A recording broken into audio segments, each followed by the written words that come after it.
ஸ்ரீபெரும்புத்தூர்ல எக்கச்சக்கமான டெவலப்மெண்ட் நடந்துட்டு இருக்கு. CPR road, Chennai to Bangalore express highway, metro access, local train access, Kuthambakkam bus stop, அதானியோட dry port, greenfield airport, இவ்வளவு development நடந்துட்டு இருக்கிறதுனால இன்வெஸ்ட்மெண்ட் பண்ணணும் அப்படின்னு நினைக்கிறவங்க எல்லாருமே போட்டி போட்டு ஸ்ரீபெரும்புத்தூரை தேடி வராங்க.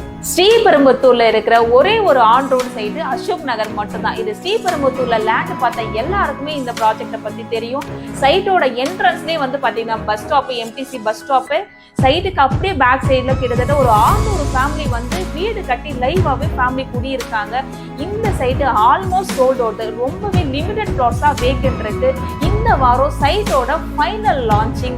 எக்கச்சக்கமான ஆஃபர் கொடுத்திருக்காங்க. சைட்டை பார்த்தாலே சில்வர் காயின், புக் பண்ணா கோல்டு காயின், இங்க ஒரு இடம் பர்ச்சேஸ் பண்ணீங்க அப்படின்னா இவங்களோட ப்ராஜெக்டே பரந்தூர் ஏர்போர்ட் பேஸ் பண்ணி ஒரு சைட் போட்டிருக்காங்க இன்வெஸ்ட்மெண்ட்டுக்கு. அங்க ஒரு பிளாட் ஃப்ரீயாவே கொடுத்துடுறாங்க. சென்னையில எங்க இருந்து பார்க்கணும்னாலும் ஃப்ரீ கேபே ப்ரொவைட் பண்றாங்க. ஸ்கிரீன்ல தெரியுற நம்பருக்கு இமிடியேட்டா கால் பண்ணிட்டு ஆஃபரோட டீடைல்ஸ் கிளியரா தெரிஞ்சுக்கிட்டு சிபிஆர் ரோடுன்னு சொல்லக்கூடிய 10 வழிச்சாலைக்கு பக்கத்துல உங்களோட பிளாட்டை புக் பண்ணிக்கோங்க.